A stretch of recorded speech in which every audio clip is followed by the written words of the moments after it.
Okay. Good evening, everyone, and welcome to Harrisburg City Council Legislative Session. Today is February the 9th, 2021. I am now calling this meeting to order at 6 o'clock p.m. Mr. Petrosky, please do the roll call. Mr. Allett? Present. Ms. Bowers? Present. Ms. Daniels? Here. Ms. Green? Present. Mr. Mattson? Here. Mr. Majors? Here. Ms. Williams? Here. Thank you, Mr. Petrosky. Before I move forward, I want to announce that we had an executive session today at 4:30 p.m., and it was regarding legal issues. We will now move forward with our invocation. Ms. Bowers. Thank you, President Williams. Good evening. We've recently lost some legends. Iconic actress Cicely Tyson, known for her portrayal of strong Black women. Miss Mary Wilson, co-founder of the Supreme. Yeah. We've also lost some local legends. Mr. Tracy Ellis, Mr. Alan Johnson, and Mr. Johnny Blackstone. 3 good men whose impact and legacy will live on throughout the city. I would ask that everyone please continue to keep their families in your thoughts and prayers. Colleagues, please join me in a moment of silence in celebration of the lives of these legends. Thank you. Thank you, Ms. Bowers.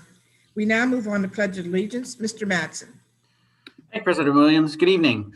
If we could all do the pledge. I pledge allegiance to the flag, the United States of America, and to the republic for which it stands, one nation, under God, indivisible, with liberty and justice for all.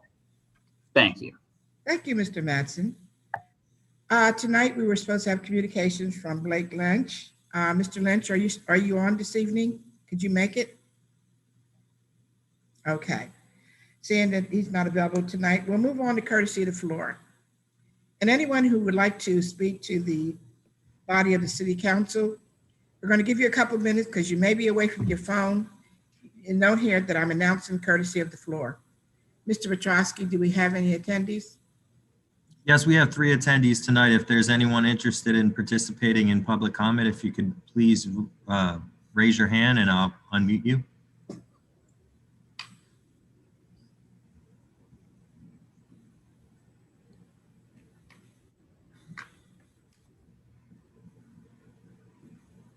Okay.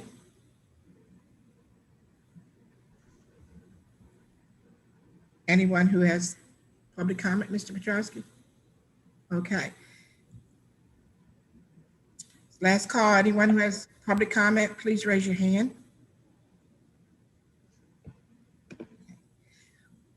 Okay, then we'll move on to approve of minutes. Approve of minutes for the legislative session of January the 19th, 2021.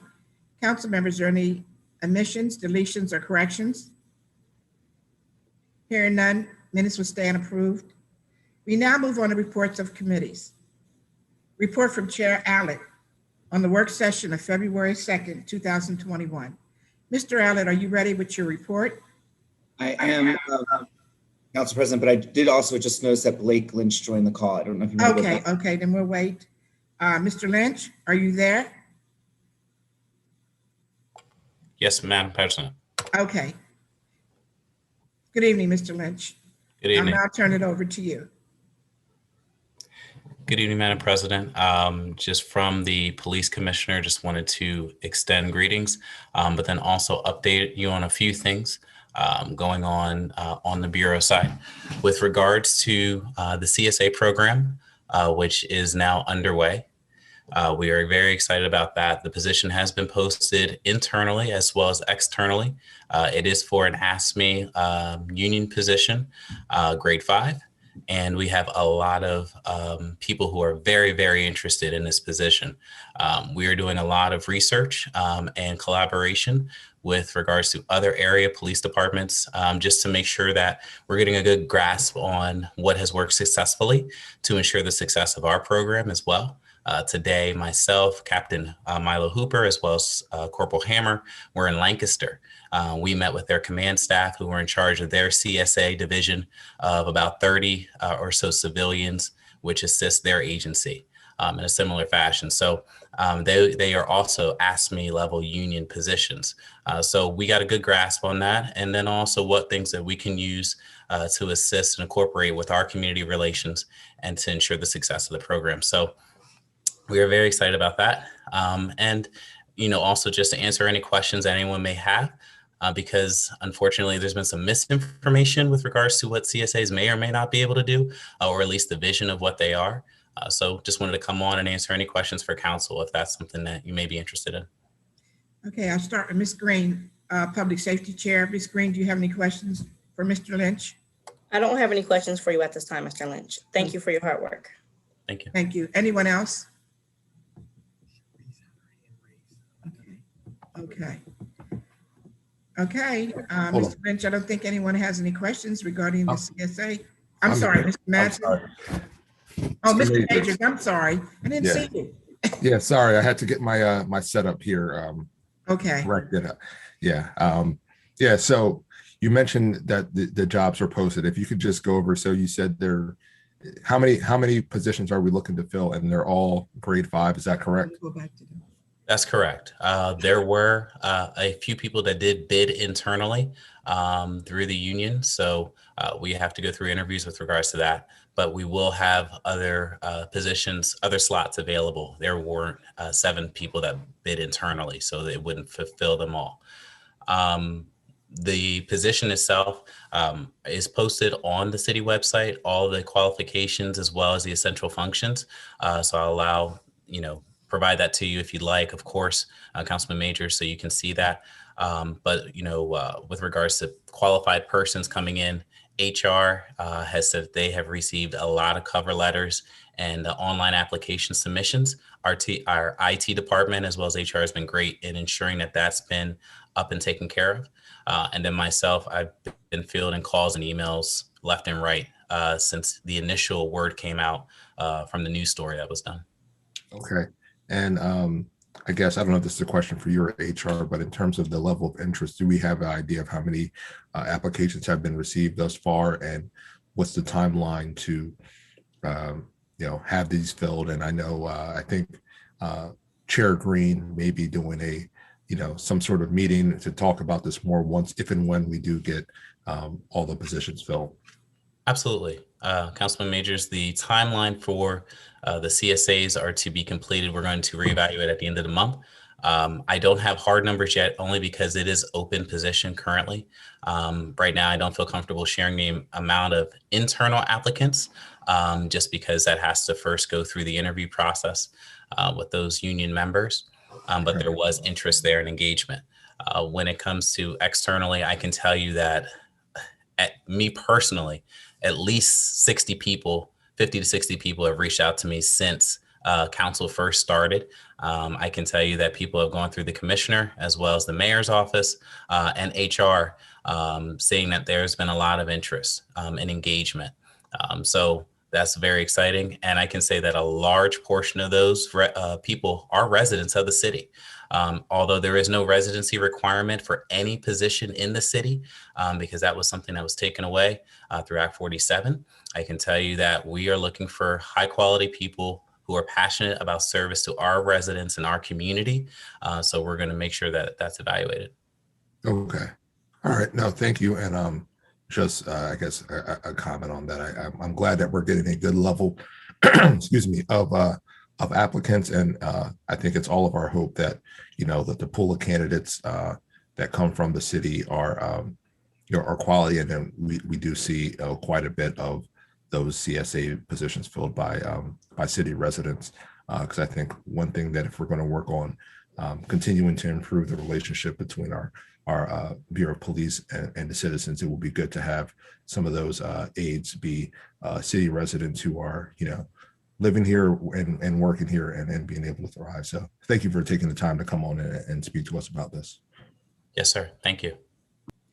Anyone else? Yeah, I had a quick question, President Williams. Okay. Even Blake. Good evening. Quick question for you. So you mentioned there may be some misunderstanding or miscommunication or out there in the community. Can you just maybe touch on what some of the things you've heard or what folks may be confused about? Sure. Well, one was the residency requirement. I've gotten phone calls about that, Facebook messages about that, screenshots, and that is something that is out of the control of the police department. But I can tell you it's definitely a priority to ensure that people are very familiar with our residents and familiar with the blocks and the individual 7 precincts of the city. So, even if someone may not live exactly in the city, again, we're looking for people who are empathetic and understand the needs of the community. And most of those are people who are former residents, current residents, went to school here, are, Cougars. So whatever that might be, that's where we're going to evaluate that and really try to make sure that that is at the heart of a priority. I know for sure of this position. It's essential. It's an essential function to make sure that people can relate to those who they're tasked with assisting. I can tell you that in our meeting today with Lancaster, that all of their CSAs are residents of the city, and they said it's vital. So whether those CSAs are at crime scenes, or they're assisting with traffic control, or they are helping to build bridges, it's essential to see someone that they maybe know from the block or know from their community. That does help build trust. And really help them with the resources they may need, even outside of a police function. Our office, through community relations, helps people connect with Comcast, helps people with Capital Region Water, directs people to the parking authority. So there's a lot of different things that we do, people call the police for, that's not necessarily police related. Okay, thank you. Is it just the residency requirement? Was there any other confusion out there? There's some things about what some of the CSAs may or may not be able to do, salary, what was advertised versus not, but all those things are explained in the job description. And I believe that the mayor did a very good job at trying to explain that as well during the council sessions. Okay, thank you. Thank you, Mr. Lynch. I appreciate you coming on and giving us an update about the CSAs. Yes, ma'am. Thank Any you. other additional questions, council Yeah, member? real quick, again, and you said Lancaster, all of their CSAs are city residents? They shared with me that they were all city residents. Okay, and do they have a residency requirement where it just happened to be that the pool of candidates that they ended up selecting, all of them happened to be city residents? That I did not ask that specific question, so I'm not aware. Okay. But I can find out and get back to you, sir.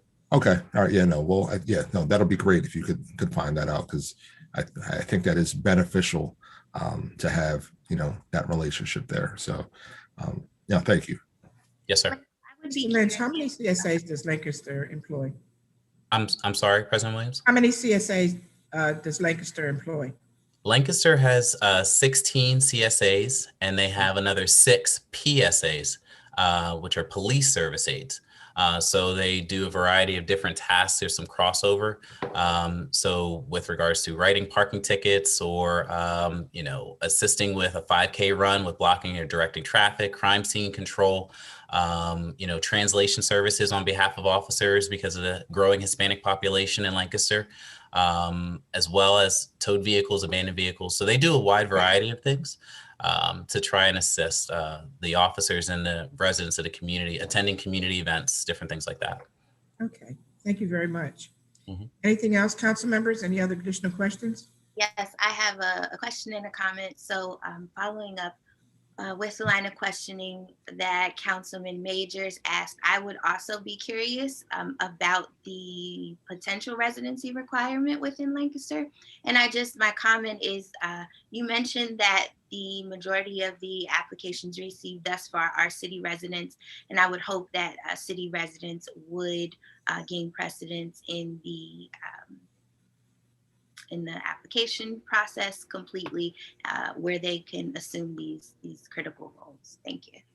Well, Councilman Bowers, thank you. And I can say that those who are interested, the large majority that I've spoken with, are residents of the city, are currently engaged and active in the city with community groups or churches or other organizations. So they're definitely we're focused on that. And I can also say that I think it's through Act 47, President Williams, correct me if I'm wrong, that lifted the residency requirement for positions, city employees. So that's something I don't think that we really have a part to play in. No, all three of the unions affiliations was a part of their agreement, their new agreement to Right. lift that restriction from them. Yeah, I thought that would have to be in the collective bargaining agreement. Yes, Yes, they were all in collective bargaining It's all- agreements that were done. I'm We can't sorry. all talk. We can't all speak. I'm sorry, Mr. Major. My apologies, Council No, President. no, I'm just saying. Go ahead, Mr. Majors. No, I was just going to probably note the same thing that you were, which was that all of the residency requirements were removed in collective and bargaining agreements for all of the union, every union group that is affiliated with the city, and all of those I think were done, in and around Act 47 when collective bargaining was happening. So yeah, that's what removed the residency requirement. So police, fire, ASME, et cetera. That was all. My apologies, Council President. That's okay. That's okay. They were adamant about that being one of the requirements. That was the agreement. All three unions got together and they all agreed that that should be removed. Mr. Mattson, you were going to say something? No, I thought it was in the collective bargaining agreement, that It was. provision. I just wanted clarification there, because then maybe it's something when the contract is up with the AFSCME, we can talk about exploring that. Okay, thank you, Mr. Mattson, as well. Thank you, Mr. Lynch, and we certainly are glad to see you and certainly glad to hear that you're continues moving on to fill those positions because they're desperately needed in the city of Harrisburg. Yes, ma'am. Thank you so much. And also let you know that our crime analyst will be starting as well. So I know that is a big ask of a lot of our nonprofits and city residents for statistics and information. So our second crime analyst will be starting soon. So we'll be able to really assist our residents with that. So if that's a complaint you may have been receiving, we've definitely been getting a lot of inquiries about those. Okay, thank you very much. Okay, anything else, council members? Just real quick, I apologize. I don't know Okay. if not for Blake, but I know we were in between public comment and then Blake was able to come on, so I didn't know if there was anyone else. If we wanted to just give one quick Mr. Majors. Yeah, Mr. Majors, I see a couple of hands raised, so I was going to move forward and go back to the courtesy of the floor as soon as Mr. Lynch was finished with his presentation. Anything else, council members, for Mr. Lynch? Thank you again, Mr. Lynch, and have a good evening. Thank you. Now, we now go back to courtesy of the floor. Mr. Petrosky, I understand there's two people. I see two hands raised. Yes, we had two hands that were raised. I'm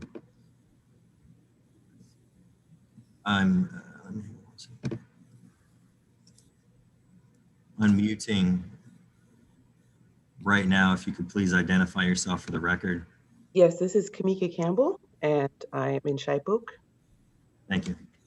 Okay, I just wanted to see if City Council got my questions from last week. I had emailed them. I was not able to ask public comment live, so I just wanted to see if my questions were received or if there was any kind of answer to those. I had sent it regarding the affordable housing bills that are on the floor currently. Okay. Yes, Ms. Campbell, we did receive your questions. I did, Mr. Petrosky, forward those to Ms. Lily Williams, who in turn forwarded those to the mayor's office. Okay.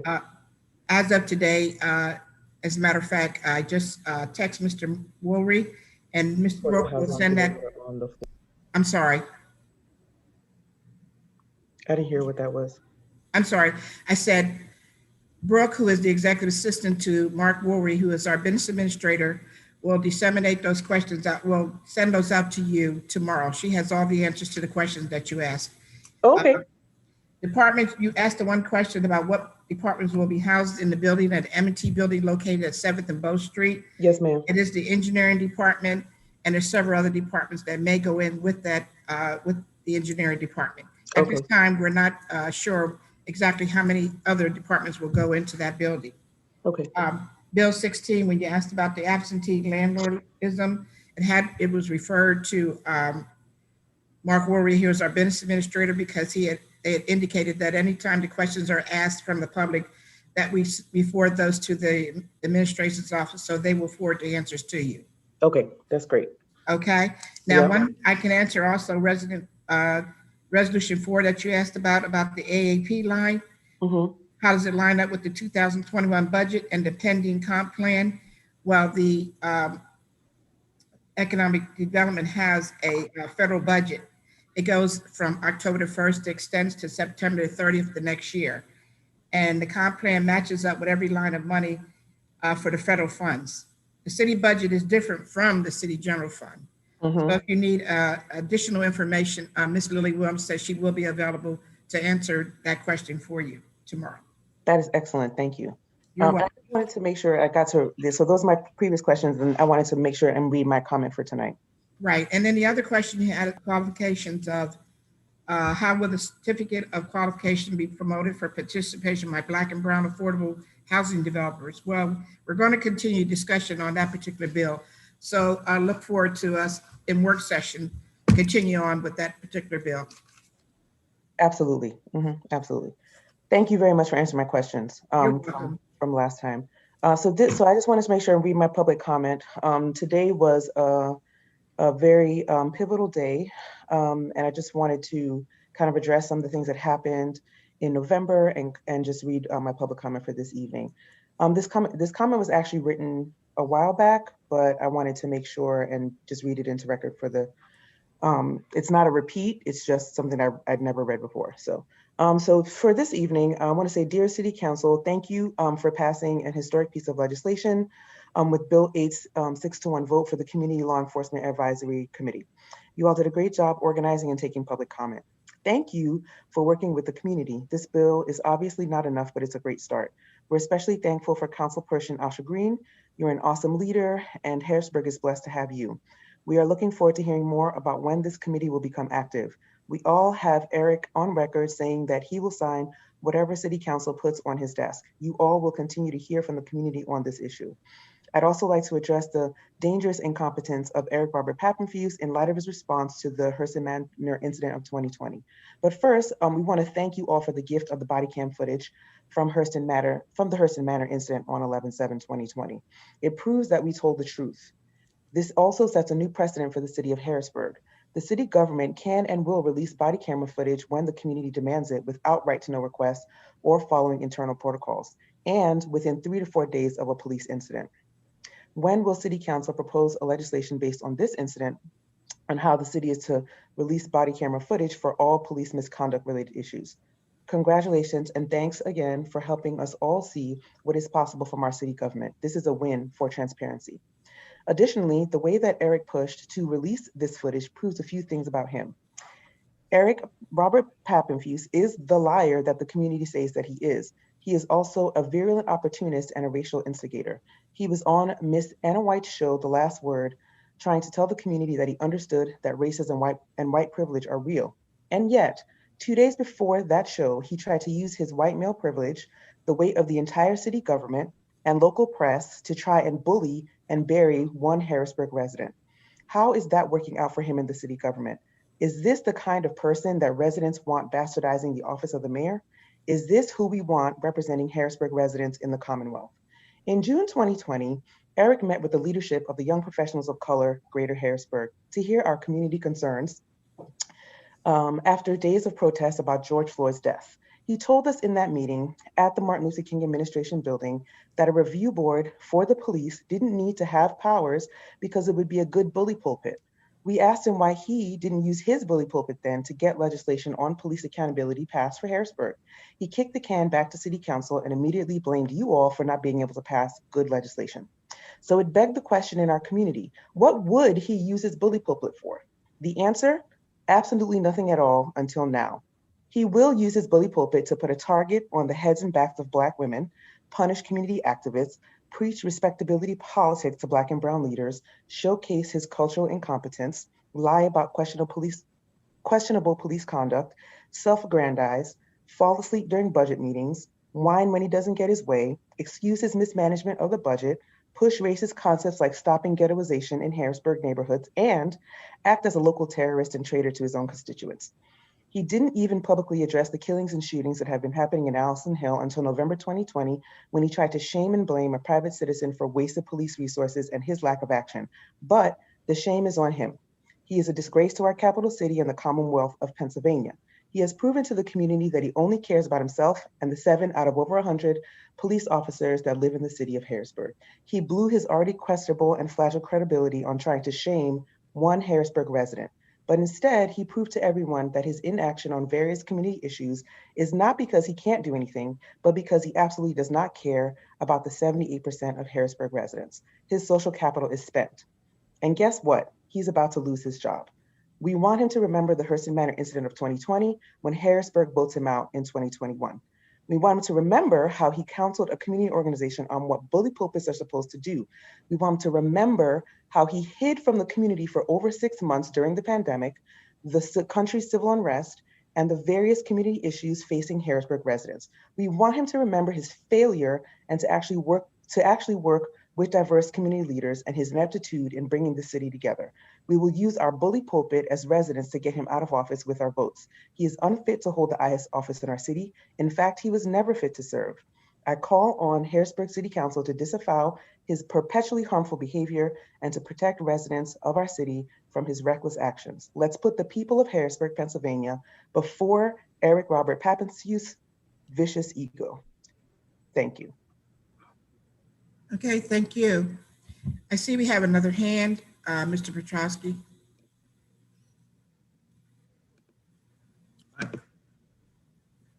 I know that we had Sharice. If you still have a comment that you would like to add, I see her still on. Please raise your hand. Yeah, hello. Yes, good evening. Good evening, council.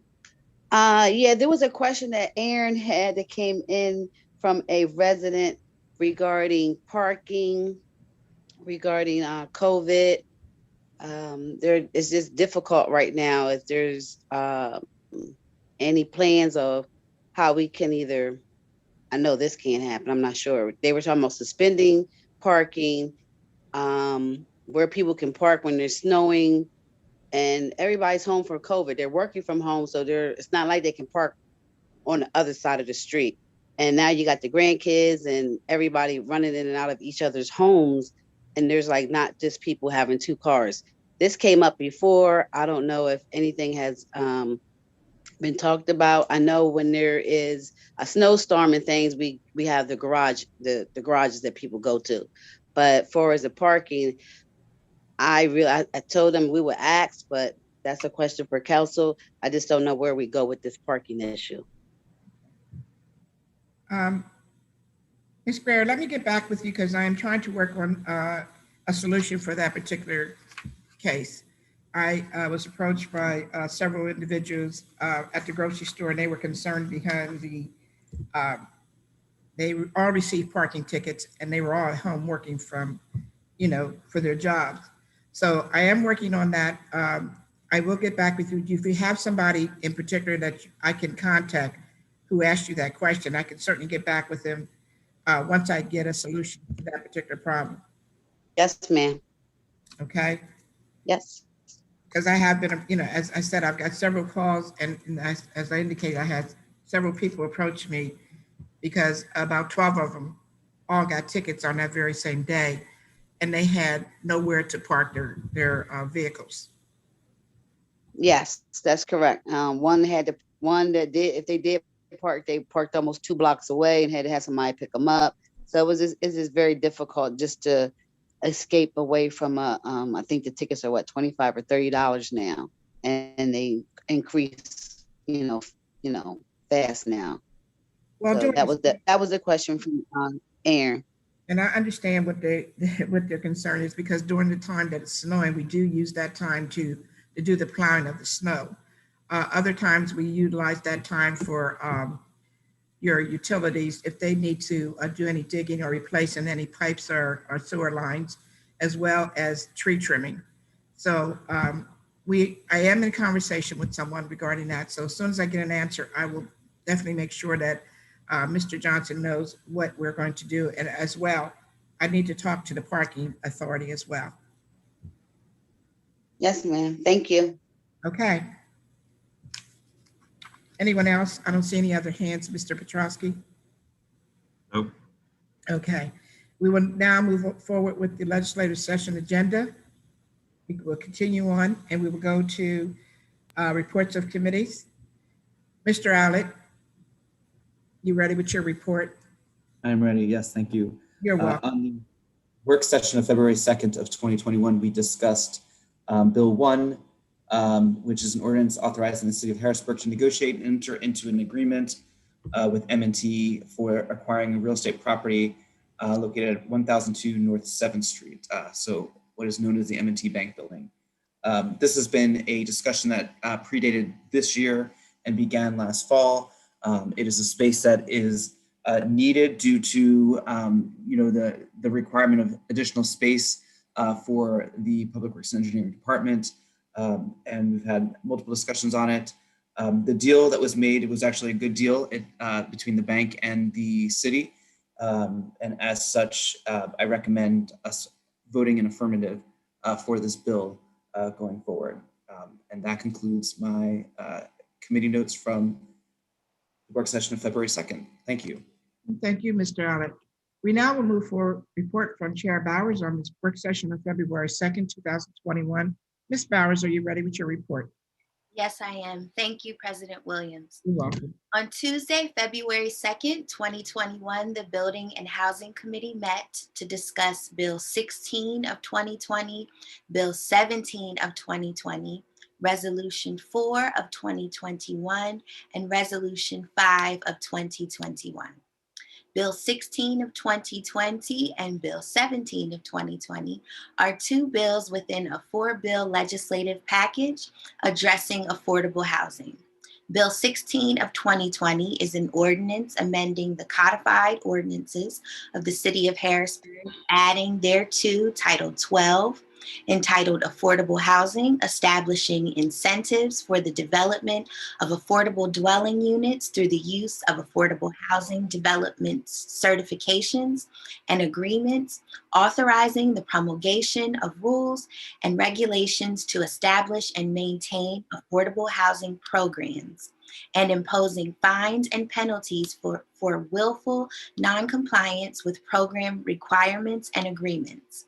Ms. Nona Watson, Director of Economic Development, provided a brief history of how we arrived at Bill 16. Ms. Watson shared that the administration formed an affordable housing task force. The Affordable Housing Task Force members include Ms. Nona Watson, Ms. Lily Williams, Mr. Jamal Jones, and Mr. Jeffrey Knight. The goal of the task force is to assist in developing policy and planning tools that will be used to preserve and promote affordable housing development in the city of Harrisburg. Ms. Watson shared her outreach strategy of contacting local developers and gaining their feedback on the drafted bill. Council members posed questions relative to the following issue areas: enforcement, a complaint procedure, and defining affordable housing. Ms. Tiffany Baldock, Deputy City Solicitor, clarified that the 20% of units of affordable housing outlined in the bill is not final. There is no minimum scale. Bill 17 of 2020 is an ordinance amending Part 3 of Title 7 of the Zoning Code of the City of Harrisburg to provide certain zoning relief for developments which contain affordable housing dwelling units in the City of Harrisburg to encourage the development of affordable housing throughout the City of Harrisburg. Mr. Jeffrey Knight, Director of Planning, shared that Bill 17 of 2020 amends parts of the zoning code that may appeal to developers. Mr. Knight clarified that anyone has the option to opt into the affordable housing intent of the bill. Finally, Mr. Knight mentioned the concept of bonus density applied in the form of charts featuring development standards within the draft. Ms. Baldock reminded council members that Bill 17 of 2020 requires a public hearing and special advertising prior to council's approval. Both Bill 16 and Bill 17 have been tabled to provide additional time for public comment and for council members to draft amendments. Resolution 4 of 2021, a resolution approving a substantial amendment to the City of Harrisburg's 2019-2020 Annual Action Plan to incorporate new activities and funding to respond to the COVID-19 pandemic as provided for by the CARES Act. Ms. Lily Williams, Interim Director of the Department of Building and Housing, shared a presentation providing updates related to the CARES Act amendment, CDBG COVID-19 CV3 to the 2019 Action Plan. The City of Harrisburg received a total of $464,497 for COVID-19 funding for round 3. Ms. Williams shared that the city will use the CDBG CV3 funding in the following ways.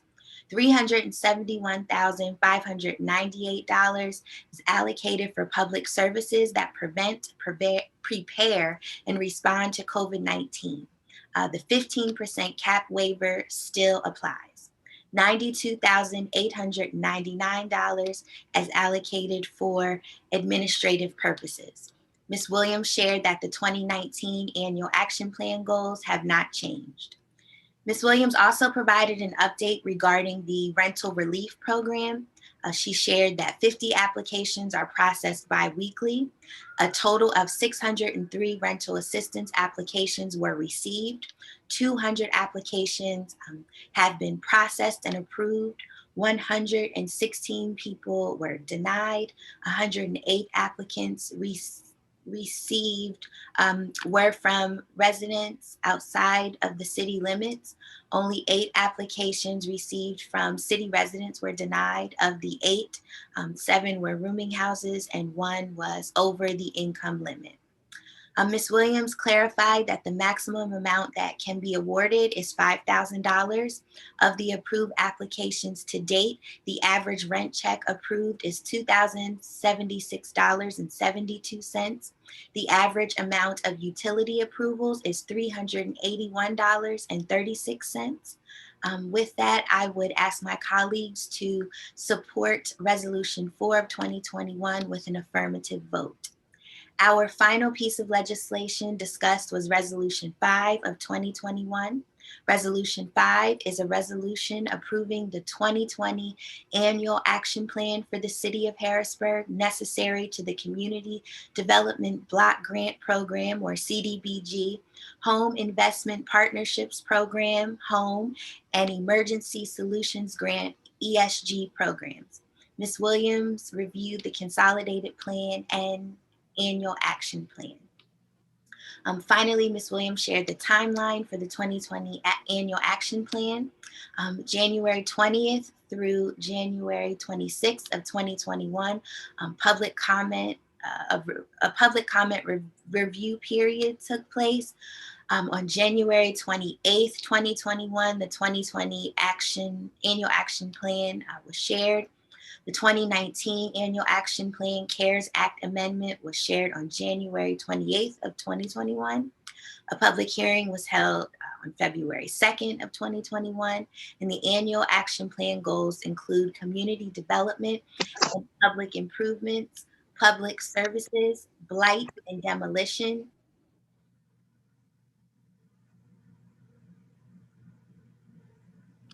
Pardon me, I was muted by the host. Public services, blight and demolition, increase and preserve affordable housing, reduce homelessness, and administration. I would ask my colleagues to support Resolution 5 of 2021 with an affirmative vote. This concludes the report from the Building and Housing Committee.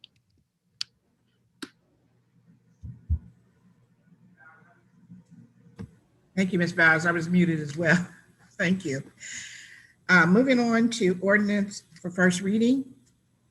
Bill 2 of 2021 will be removed from the agenda. We now move on to ordinance for amendment. We have none this evening. We move on to ordinance for final passage. Mr. Petrosky, please read Bill 1 of 2021.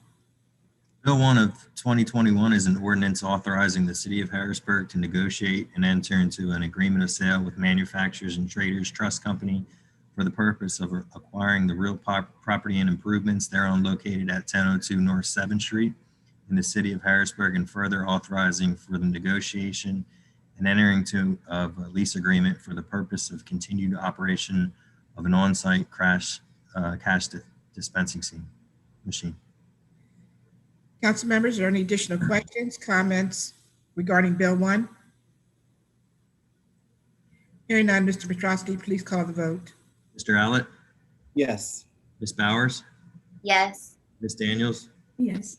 Ms. Green, Yes. Mr. Madsen, Yes. Mr. Majors, Yes. Ms. Williams. Yes. Bill 1 passes. Moving on to resolutions. Please read Resolution 4, 2021. Resolution 4 of 2021 is a resolution approving a substantial amendment to City of Harrisburg 2019-2020 Annual Action Plan to incorporate new activities and funding to respond to the COVID-19 pandemic as provided for by the CARES Act. Ms. Bowers, are there any additional amendments or questions? No, thank you. Okay, council members? Hearing none, please call the vote, Mr. Petrosky. Mr. Allett, Yes. Ms. Bowers, Yes. Ms. Daniels, Yes. Ms. Green, Yes. Mr. Madsen, Yes. Mr. Majors, Yes. Ms. Williams. Yes. Resolution 4 passes. Thank you. Please read Resolution 5 of 2021. Resolution 5 of 2021 is a resolution approving the 2020 Annual Action Plan for the City of Harrisburg necessary to the Community Development Block Grant Program, CDBG, Home Investment Partnership, Home, and Emergency Solutions Grant, ESG programs. Ms. Bowers, any additional comments or amendments? No, thank you. Okay, council members? Hearing none, Mr. Petrosky, please call the vote. Mr. Allett, Yes. Ms. Bowers, Yes. Ms. Daniels, Yes. Ms. Green, Yes. Mr. Madsen, Yes. Mr. Majors, Yes. Ms. Williams. Yes. Resolution 5 passes. Thank you. Moving on to Resolution 6 of 2021. Resolution 6 of 2021 is a resolution authorizing the City of Harrisburg to negotiate and enter into a sidewalk maintenance agreement with the Pennsylvania Department of Transportation concerning certain sidewalks being constructed as a part of I-83 East Shore Section 3 project. That will be placed in Public Works Committee. Moving on to Resolution 7. Resolution 7 of 2021 is a resolution authorizing the City of Harrisburg to negotiate and enter into a reimbursement and maintenance agreement with the Pennsylvania Department of Transportation to construct improvements in the State Street corridor and authorizing the designation of the city engineer as sole signatory of the agreement. That also will be placed in Public Works Committee. Moving on to Resolution 8. Resolution 8 of 2021 is a resolution authorizing the City of Harrisburg to negotiate and enter into a professional services agreement with Wallace, Montgomery and Associates to provide engineering services for the Capital Gateway project. That also will be placed in Public Works Committee. Moving on to Resolution 9. Resolution 9 of 2021 is a resolution ratifying Amendment 1 and authorizing the City of Harrisburg to enter into Amendments 2 and 3 to its professional service agreement with Kimley Horn and Associates, Inc. for the purpose of providing East-West Multimodal Connection Phase 1 engineering services. And that also will be placed in Public Works Committee. Moving on to Resolution 10. Resolution 10 of 2021 is a resolution approving the preliminary final subdivision plan to subdivide the property at 1315 North 6th Street into 3 separate parcels in order to accommodate each of the 2 existing buildings, the Jackson and Lick Towers and new multi-story apartment dwelling. That will be placed in Community Economic Development Committee. Moving on to Resolution 11. Resolution 11 of 2021 is a resolution authorizing the City of Harrisburg to award funding in an amount not to exceed $30,000 to the Capital Area Greenbelt Association for the performance of maintenance on city-owned land in the Capital Area Greenbelt. That will be placed in Park and Recreation Committee. Moving on to Resolution 12. Resolution 12 of 2021 is a resolution authorizing the City of Harrisburg to negotiate and enter into a collection agreement with the Harrisburg School District for collection of the business privilege and mercantile tax and the amusement tax for the 2021 tax year. That will be placed in Budget and Finance Committee. Moving on to Resolution 13. Resolution 13 of 2021 is a resolution authorizing the city of Harrisburg to negotiate and enter into a professional services agreement with Public Safety Assessments LLC for the purpose of providing required psychological testing and assessment for the city's Bureau of Police. That will be placed in Public Safety Committee. Moving on to old business, council members, is there any old business this evening? Moving on to new business, council members, is there any new business? Mr. Mattson? Yes, just a quick public service announcement that next Wednesday at 6 p.m., we will have a special work session to go over the comprehensive plan. There is a link to the city's website. If you go doing your Google search, harrisburgpa.gov comp plan, it should come up. There should be the draft of the comprehensive plan plus dates when we'll be having the meetings and the instructions on how to follow via Zoom, and also if to call in as well, and how to submit comment as well. So we'll be having 3 hearings. Again, one is next Wednesday, February 17th at 6 p.m. Then the following Wednesday, February 24th, again at 6 p.m. And then March 10th at 6 p.m. as well. Then we're going to see where we're at in the process and see how many additional hearings are required after that. We would like as much public participation as possible. So please share the link through your networks via social media, or let your network know that we have the hearings coming up in the near future. And again, really want to get the community out and supporting this and providing their comments and following the process. So any questions, concerns, feel free to reach out to us here at City Council, and just wanted to make the public aware of our meetings next week. Thank you, Mr. Mattson. Anyone else? Yes. Just wanted to remind everyone, next Tuesday during our work session, we will discuss the remaining 2 bills within the affordable housing package. Bill 18 of 2020, which outlines the criteria for street vacation. It also recognizes certain initiatives like affordable housing as a public good, and Bill 19 of 2020, which amends LRTA by providing tax abatement for qualified affordable housing developments. So please feel free to review those bills in preparation for next week's work session. Thank you. Ms. Bowers, were you also discussing Bill 16 as well? Yes, thank you for that reminder. Again, as we noted, Bill 16 is the primary bill within the package, which establishes the affordable housing program. So we will be discussing that again as well. Okay, thank you very much, because I think Ms. Campbell has some additional questions, and maybe we can forward those to you so that if we forget to ask that, you can do that as the chair. Sure, that's fine. Okay. Anyone else? Any other council members with questions? New business, I'm sorry. Okay, council members, have a motion to adjourn, please. So moved. Ms. Ballard, you said so moved? Okay. Second. Thank you, Mr. Mattson. Everyone have a blessed evening, and good night to everyone. Good night. Thank you. Night. Night.